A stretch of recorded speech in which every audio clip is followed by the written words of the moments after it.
Hi friends, welcome to episode 42 of the Quirky Monday Craftcast. My name is Kalisha and you can find me anywhere online as Nadira Tani. Thank you so much for coming to spend some time with me if you're a new viewer, and of course if you're a returning viewer, welcome back. I'm coming to you today from my home in Central Florida where I am once again outside.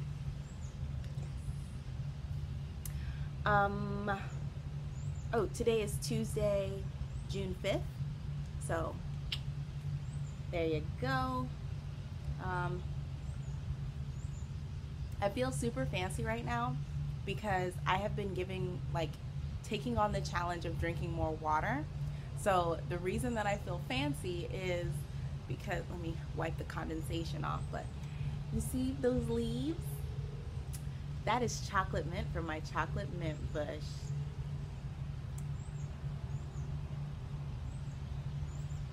It only vaguely tastes like chocolate, not as much as I wanted it to taste like chocolate.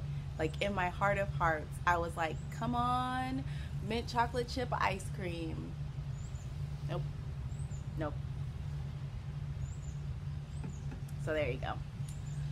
I don't think there's anything else that I wanted to, go over with you at the top of the episode. So let's get right into the crafting. I have my notes over there blowing around in the wind. Come on now. Come on now, Florida. Need a paperweight. Ooh, and then the sun is shining on them, and I wrote them in pink pen. So when the sun hits it, it's like day glow. So.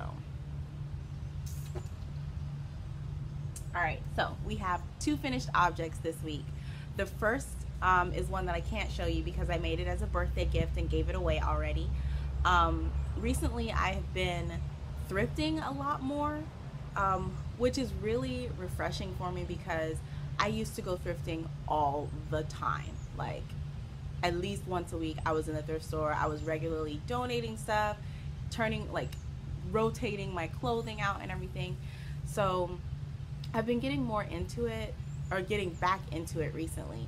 And this last week I had gone to Joann's to pick up something.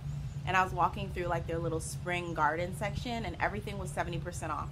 And they had these metal words that had little like metal hangers on them, and I guess you were supposed to like hang them around like as home decor or something. But one of them was the word bloom, and that's my friend Tiffany's word of the year. So I looked at it and I thought, I bet I can make something out of this.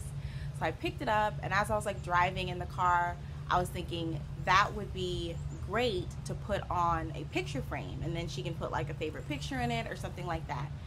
So as you do when you have like a random idea, you don't want to spend $1 bazillion on it, so you hit up the Goodwill. Raise your hand if you have ever gone into the Goodwill for one thing, like a picture frame that is most likely going to be 99 cents, and come out with more than that.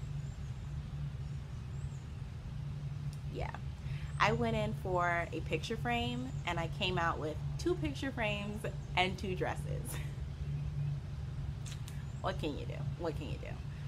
So I had to do some repairs on the picture frame. I had to replace the back because it was a hanging frame and I wanted it to be like a tabletop one. So I had to do some like changing around of the backings. I took a back off of one of my frames, put it in that one, had to cut things to size and attach the bloom to the front of it. So I will put up some pictures of that process so that you can see kind of like the steps on what I had to do. And this is how it came out. So I gave her the frame last Sabbath, and she really liked it. I put in a picture of everybody from her birthday party or her birthday dinner, so that came out really nice. And it kind of like reignited the spark that I had for upcycling and redoing things. So more than likely you'll be seeing more upcycles, more DIYs, more changing things up from what they originally are to something that works better for me. So you'll be seeing more of that on this Craftcast. So that is the first finished object that I have. The second one I do have to show you. I'm sorry, I'm just watching this lizard. He just walked dangerously close to my foot.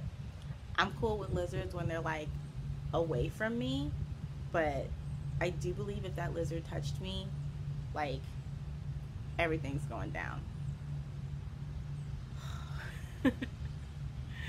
So speaking of lizards, my other finished object is the Dinosaur Softie by Erica Dietz, and I'm supposed to be giving this away to one of my coworkers for her son's 2nd birthday, and I really want to keep him. I have no need for a Dinosaur Softie, but he's just so cute. And I did his own little like intro, so I'm gonna insert his intro right here.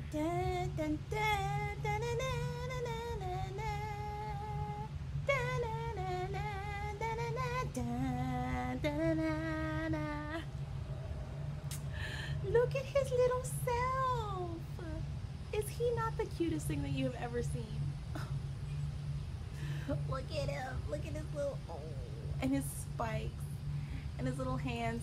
And I sewed his arms and legs on straight. I am so proud of myself. I had to take both arms off and put them back on because I had sewed them just off center, so he was kind of like and yeah, so he's got his little arms. Oh my gosh.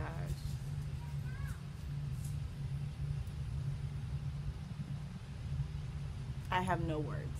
I have no words. He is so daggone cute. So yes, I will be giving this little guy away, but it's gonna be really nice. Her son is turning 2 on the 10th, so that's this coming Sunday, and he's having a dinosaur themed birthday party. They have a shirt for him that says Tyrannosaurus Rex, I think is what it says, Tyrannosaurus Rex. So I said I have to make him a little dinosaur. So here is the little dinosaur, and look how nicely he sits up. I think I need one of these. I think I need one, and I think I need it to be pink. What do you think? So yeah, those are my 2 finished objects. Can you sit up here?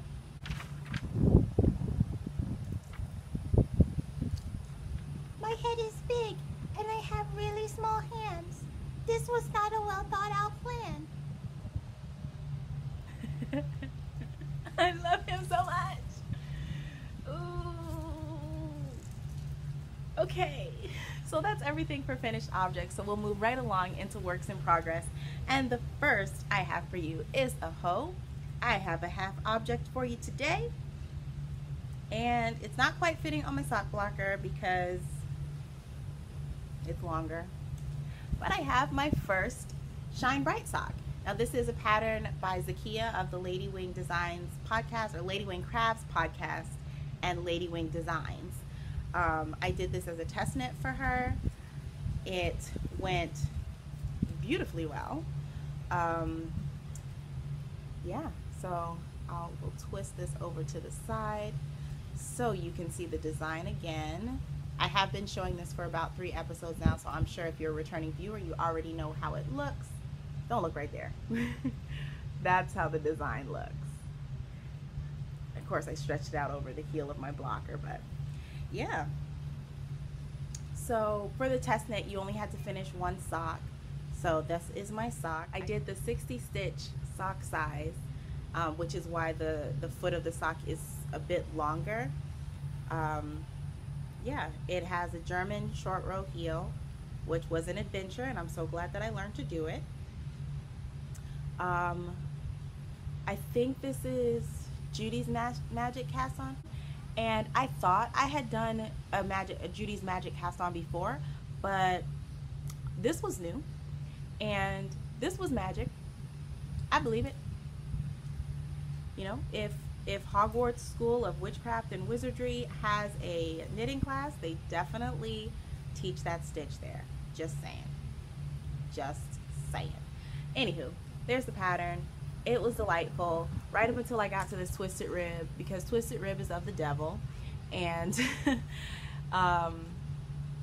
I was so tempted, like after I got a couple rows into it, I was so tempted to rip it out and just do a regular ribbing.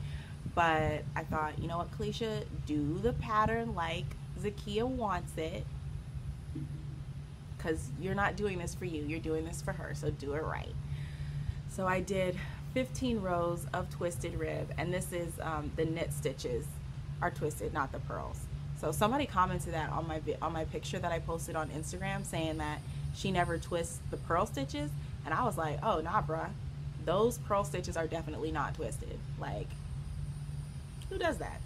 So that's the ribbing, and it does look really nice. I like the way like the twisted rib stitches or the twisted knit stitches make the rib pop. Like it looks really cool, but just the whole knitting into the back loop was making my brain hurt. And that being said, I did mess up right there. Somehow I think I twisted the stitch and I didn't pull it all the way off the needle or something, and then I purled into the same stitch, so I increased, so that then when I was going knit purl like for the rest of those stitches, I was one stitch off, so it was like it wasn't right. And then I put the sock down and picked it up for something. Jeez, bugs. I hope you can hear me over these screaming bugs. All right, now that that's over. So I messed up the stitch, and then I put the sock down for something and then picked it back up. And when I picked it back up, I looked at what I was doing and I was like, okay, so I'm on a knit stitch, and so I kept on going. So 2 rows later, I realized my mistake when I was like counting, and I was like, this isn't right. So I had the option of either tinking back, like essentially 2.5 rows, or dropping down and fixing twisted stitches, which I've never done before, or just knitting on and saying it's fine. That mistake is on the back of the sock. It's fine. And even when I put it on a sock blocker, it's in a place where you don't see it or you don't notice it. So I was like, that's fine. So yeah, the front of the sock is great. That's the part that really matters. And yeah, I think I am going to take a break on this sock pattern, go back and finish my tomato socks. When I finish the tomato sock, cast on the other vanilla sock that I have waiting. Right now, I have 3 hose, like 3 half socks. That's the most that I've had in ever, and it's kind of stressing me out. So yeah, so I've got some work to do catching up with all of the sock whips. This is how much yarn I had left over. I used the Deborah Norville Serenity sock in the burgundy colorway. These come in 50-gram balls, and I had 15 grams left. So this is enough for me This is enough for me to do heels, toes, and cuffs for another pair of socks. So I'm going to keep that, and I have my next ball ready to go, already in the project bag. This is a bag that I got in a swap. It was called the Stitch Kit swap, that was hosted by Lost and Fawn, and it was like 2 years ago, I want to say, or maybe, yeah, it was about 2 years ago that was hosted. And my swap partner, her name was Carolyn, and she made me this beautiful patchwork bag. Like, ooh. I still haven't used the yarn that she sent me, because you were supposed to make a bag and send a skein of yarn that matched the bag. I haven't used that yarn yet, just because I'm a little tiny bit of a hoarder, but that's okay. So yeah, I love it. On the inside, she's got 2 sections. So it's divided in the middle, and then she has the little snappy bits. So if you wanted to do color work or something, you can keep your yarn separate. So, or if I wanted to do 2 at a time socks, whatever. So that's that project bag. I love it because it's so small, and I can just chuck it in whatever bag that I am carrying. So that is everything for the Shine Bright socks. Of course, once Zakia releases the pattern, I will let you guys know. So if you also want to knit that sock pattern, it's really easy. It's very easy to read your knitting as well as memorize the pattern. By the time I finished that sock, I had both of the diamond motifs memorized. So fingers crossed the second sock won't take me as long.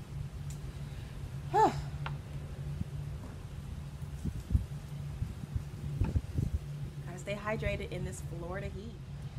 So the next work in progress that I have is a bag that I'm making.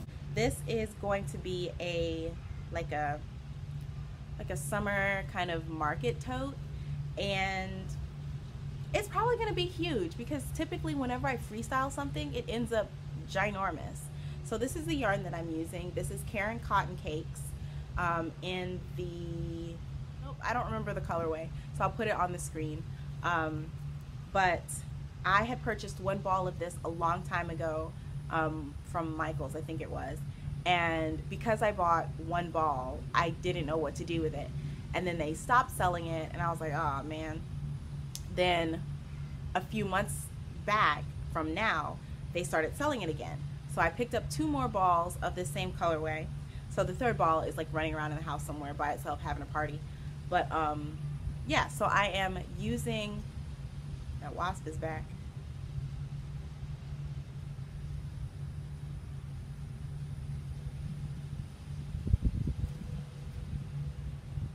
Oh, he's making me nervous. Go away. There's nothing over here for you. There's flowers on the cucumber plant. Okay. Oh, man. Go away. Ooh. I don't need new friends.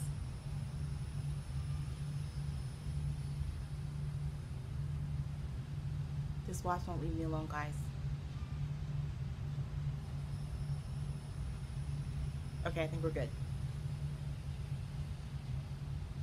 Every time I'm about to start talking, he comes back. And he never flies high enough for you guys to see him, so I just look like a crazy person. Ugh. Alright, I'm just gonna ignore him. I'm just gonna ignore him. If I ignore him, he'll go away, right? Is that a thing? Oh, Father. Jesus be offense. Jesus be offense.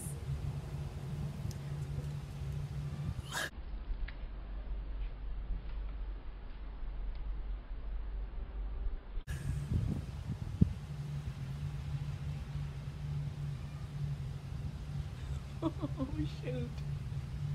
I'm so glad I wear glasses right now. He almost went in my eye.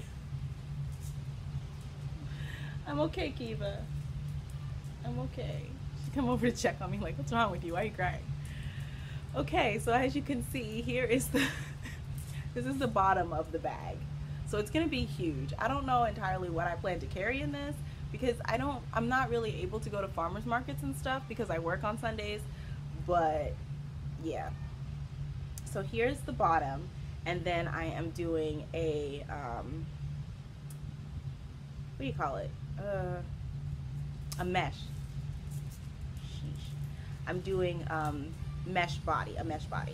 So my idea is just to work in spirals with the mesh and just go straight up until, I don't know.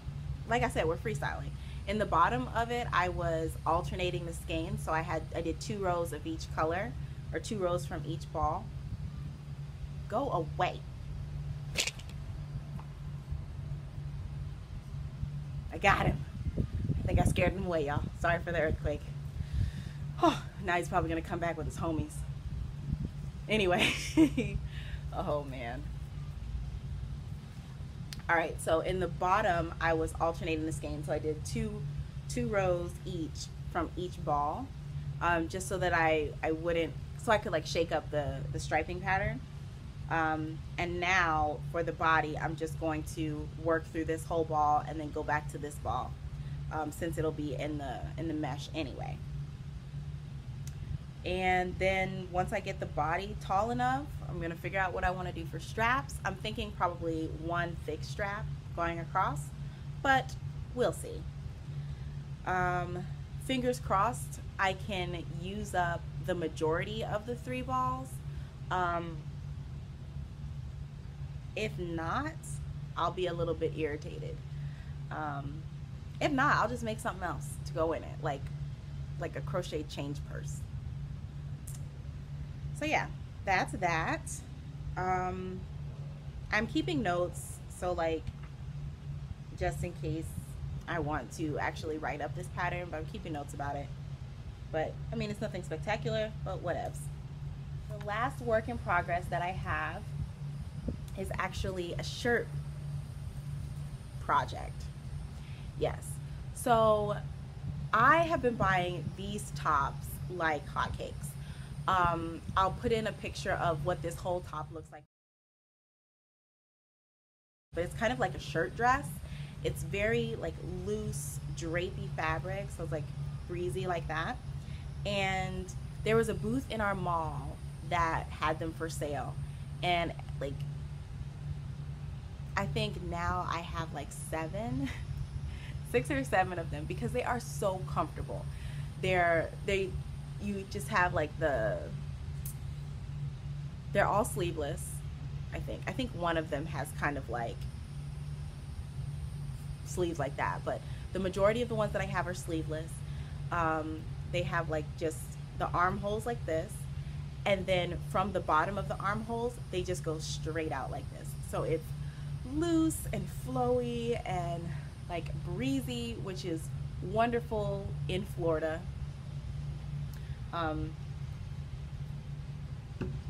So I decided that I want to try making one of these. So this particular one I didn't get from the mall booth. I got this one from the Goodwill.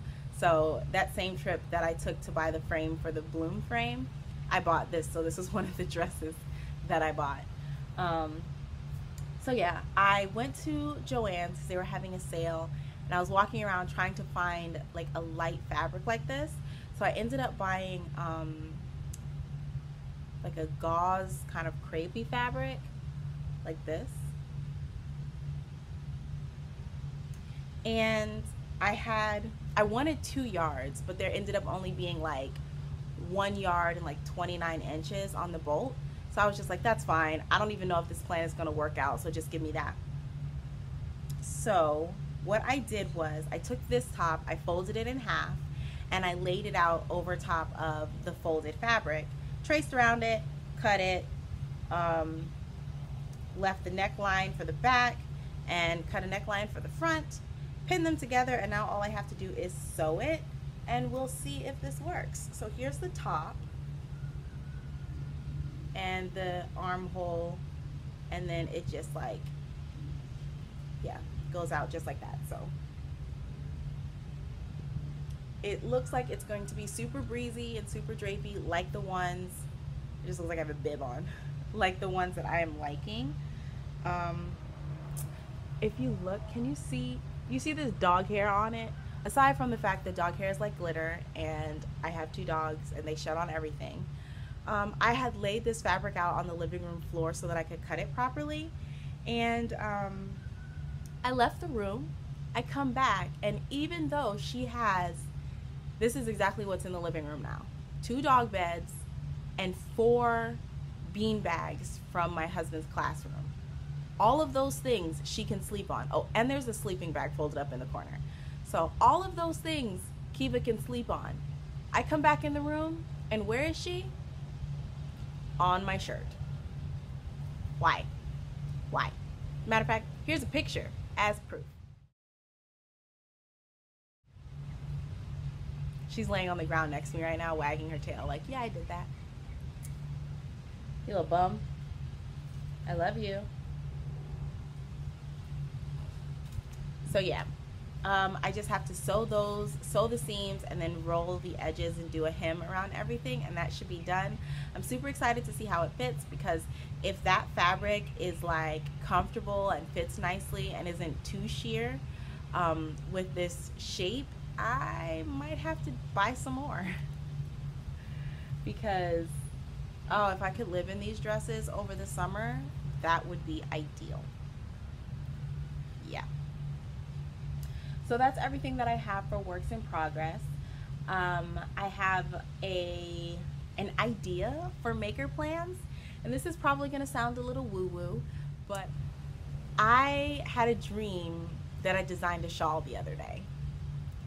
And when I woke up, I remembered some general ideas about the shawl, and I was like, oh man, you know, like my subconscious is like trying to get me, like my subconscious is being creative while I'm sleeping. So I was trying to remember, you know, the details of the particular shawl, and all I had was, it started with a motif, so like a square motif or whatever, and there were two halves, and it was seamed in the middle. So that's all I had. So I went and I sat down and I was doodling, trying to like pull the picture from my mind and like figure out what it was. So I've mentioned before that I have this idea that I want to create a collection of shawls based on the winter night sky, and because those are like my favorite constellations, and in particular there's 4 constellations that I want to focus on. There's Cassiopeia,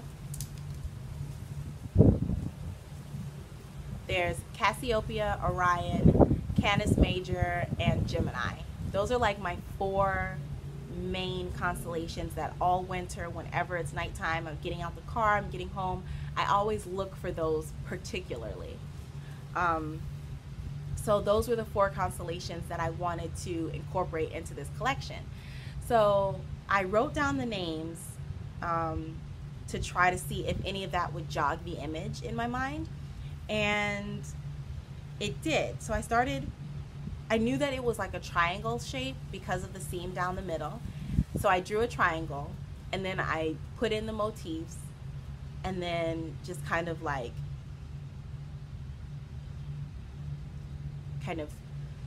flow doodled from there. And this is what I came up with. So this is going to be my Gemini shawl. So if you know anything about the story of Gemini, their names, it was a set of twins, and their names were Castor and Pollux. One of them was a god, and the other was mortal, and they were both like warriors. So they were out to war one day. They were fighting in a war one day, and the mortal twin ends up dying, and the immortal twin was so brokenhearted about this because he didn't want to be separated from his brother that Zeus like heard the sadness and felt bad for them, and so he took both of the brothers and put them in the sky as the constellation Gemini. So that being like their story, this is the idea that I have for the shawl. So one of the colors, like in this one, the orange, will be like Castor. And did I write it like that? Nope, I said the green was Castor, the orange was Pollux, and then the black is like separation. So we start off with like a 2-color granny. I don't know if I'm going to do a granny stitch or anything like that, but it'll be a 2-color motif, and you'll have both of them. And they reflect each other. So the same but not, because they're twins. And on one side you have these like increasing mitered square kind of stripes, and you have the one brother and the color for separation, and then the other side you have the other brother and the color for separation, and then that is them after the mortal brother dies, and then when Zeus puts them in the sky as a constellation, that brings them back together. So then you have both of their colors on the sides, you know, going out to the point. That doesn't, the triangle shape on that corner doesn't have any particular significance, but that's just how I wanted it to be. So you have the colors of them together again. So I really like that like general idea, like general summation of the story of Castor and Pollux, and I think it's going to be really cool. The only other thing that I want to figure out, aside from what kind of stitches I'm going to use, because it's just like the general idea, is the seaming. So the seam would go right here, And initially, like, my immediate thought was, okay, you're going to seam it in black because that will go with the colors, but I don't want the seam to be the color of their separation. I want the seam to be them together. So I just realized I was talking really, really fast. Sorry about that. So what I'm going to do is some kind of seam using both colors. So I don't know if that's going to be something like a lace kind of chain seam where you have like loops from each one intertwining like this, or if it's going to just be like a seam of the yarn colors held double. Still have some more designing or some more idea fleshing out to do, but I'm really excited about how this is going. I actually like this a whole lot better than the original idea that I had for Gemini, which maybe that can get translated into one of the other stars or one of the other constellations. So I'm super excited about this. I am probably going to be getting started on this very soon. Actually, I'm not, because I think I'm going to want to do it crocheted, and after crocheting this guy, my hands, like this part of my hand, like the middle of my palm, is really like sore, and my elbow is sore, so I need to give myself a break. But when I am back in action, I am going to start working on this shawl idea. So the only other thing that I'm rolling around in my head with this design is like the color choice. So I kind of want the colors for Castor and Pollux to be like not low contrast, but kind of like medium contrast. So colors that go together, that like work well together, that aren't like stark contrast from each other. And so I want the twins color to be like that, and then I want the color for the separation to be that punchy, like that punchy high contrast difference from them. So like if I did, I don't know, actually going back to the original doodle, if I did like this neon green and say, I don't know, a yellow, since those colors are right next to each other, in the color wheel, I mean. Since those colors are right next to each other, I think that would be nice for the twins. And then either black could be used as the separation color, or like a dark gray or something like that. Or if you wanted to do like all colors, you could probably do like the contrast to one of those colors. So, or the complement rather to one of those colors. So I don't know. I think keeping the separation color as a neutral would be the best bet. That way the colors stand out and the separation color is kind of in the background, but also very important to the way that the shawl is built together. We'll see. I'm going to like play around and make some stripe swatches to see how that works, but I'm really excited about this. Are you excited about this? Because I really am. And that's the only thing I have under maker plans. And that will move us right along to Stashquisitions. And I have some fun Stashquisitions this week. So again, we're back to thrifted stuff. So I was at a different Goodwill, like I had gone to run an errand or whatever, and on the way home I was passing a Goodwill. So I stopped in there just to see what there was, and I came across this. A Weave Easy hand loom. So now when I looked at this, just the imaging and like the imagery and the font choices and everything like that made me feel like this was probably a vintage something or another. So I bought it. I think it was $1.99. And when I got in the car, I Googled it. And it is it vintage? Yes. It is like a toy, let me show you. It's a toy weaving loom from the 1970s, I believe. And it had like, this is the, oh come on hands. This is the needle that you use to weave with.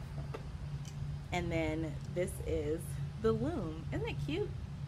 So you, is it warp? I don't know the words. you warp the loom back and forth this way, and then as you're, let's hold it like this, as you're warping, you're hooking the thread under these little hooks, like every other thread under these little hooks, and you go around and everything like that, so that you're able to beat down each one of your cross strands. Somebody help me. Somebody help me. You know what I mean. You can visualize. So it's everything you need to actually use the loom was still in the box, except for the instructions. But there is YouTube, and I did find a video on YouTube like explaining how to warp it and how to weave with it. And this particular product is used to make 4-inch squares. So you could like make a blanket out of this, like a little tiny blanket, little teeny tiny blanket. I'm just excited to try this out, and I just thought it was super cute. And for $1.99, yes please. So that was a fun find, and especially since I am like dipping my tiny little baby toe into the weaving pool. I'm not about to buy a huge weaving loom and make all of these fantastic things that you see like other podcasters doing, like Grace of the Babbles Traveling Yarn. Her weaving is amazing. Amazing. Not gonna be doing that. I'll just live vicariously through her Instagram photos. So yeah, this is about the extent of Kalisha weaving right here. But I'm excited about that. I'm excited to try that out. The other thing that I found was, I think, even more exciting, just because I'm a photographer. So I was in my local Goodwill and I came across this. Now, when I first looked at it, I was like, I'm totally not even gonna look in that box, because I don't need digital camera accessory kit from, what would that be? Probably the 90s or early 2000s by the look of it. I was like, I don't need any of that, and probably none of it's in there anyway. So right next to this box, as I was continuing down the aisle, were some of these. And they're just little black containers. This particular one says, can you see it? Yeah, there it is. Australia 97. So I was like, what is that? So I opened it, and let me see if you'll be able to see any of this. Let me see if I can find a cool one. This one's perfect. It's a set of color slides, and let's see how I can show this to you. Now, slides are a way of like keeping your film so that you can make copies of them later, and you don't have like a bazillion like 4x6 pictures everywhere. So let's see, can you see that? It's a bunch of little sheepies.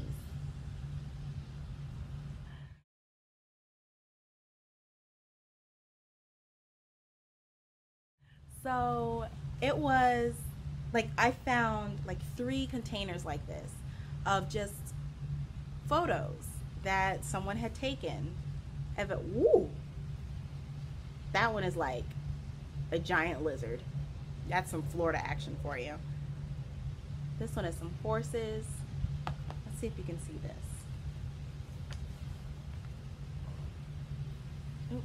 Ooh, some horses. Yeah, that one's some more horses. Let's see if I can find some more sheep in here.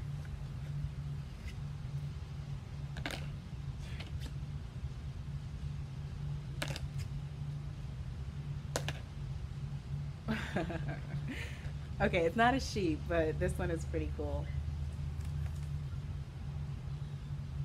It's a dog on a surfboard.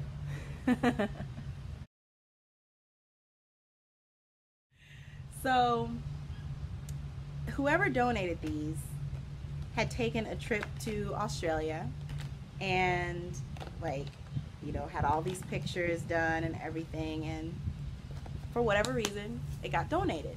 Now there were like 3 of these sitting on the shelf, and there's no price tag on here, and my Goodwill will not sell you something that doesn't have a price tag on it. So I was a little bummed about that, because I was like, oh man, I really want these, but there's no way they're gonna sell them to me. So something told me, you know, take a look at that digital camera box. So I looked at it and I picked it up, and it like rattled in a way that digital camera accessories are not supposed to. If your digital camera accessories are rattling like that, they're broken.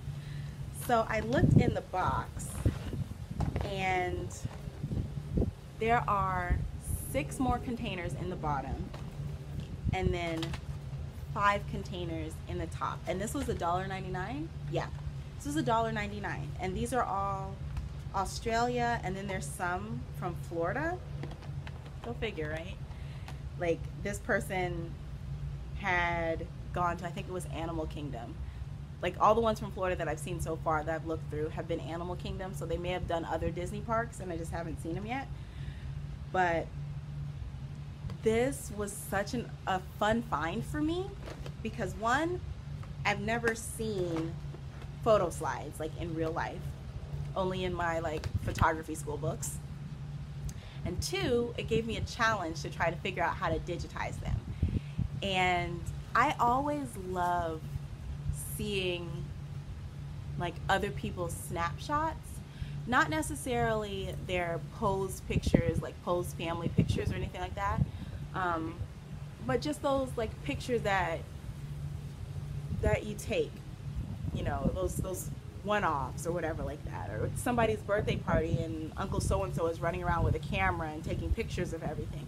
I love seeing those pictures because I feel like that gives you like a more specific view of that moment, you know, as opposed to what I do on a regular basis in the studio is like, oh, you know, you had a 5th birthday, we're gonna come in and take pictures with the number 5 and stuff like that, and that doesn't really tell me anything about you, you know. But if you have like pictures from your birthday party, you know, you can see, oh, you were really into this because this was the theme. Or like the 2-year-old, you know, he is into dinosaurs, he has a dinosaur birthday party, you know, you get to see that. And as a photographer, finding things like this, like these photos, it just, I don't know, it's very exciting for me in a weird kind of way, because I know these are somebody's memories that got given to the thrift store. But so whoever the person was that gave away all of these photo slides, I will love them. So that's everything that I have for stash positions. All right, let's see. I think that was everything for stash positions. Let me jump back to my notes. What's next? Oh, we're almost done, guys. So again, this week I don't have a black fibers, black threads, just because I don't. But I do have some more Life and Whatnot stuff. I wanted to say thank you. Thank you so much for the love that I got for the Just Feel Better shawl, on here and on Instagram and on Ravelry. Like, just the comments that were left on my picture of the pattern page on Instagram were just so like reassuring. And for me, a lot of times I look at the things that I do and I think someone's probably doing that same thing, so there's really no need for you to do it, or somebody else is doing that way better, so you shouldn't even try. And these are the things that like pop into my head, you know, a lot. But I know that that's just like that self-deprecating voice that I need to just say, shut up and let me be great.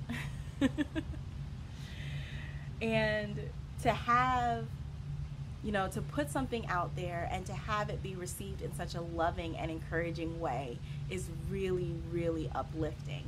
and it makes me want to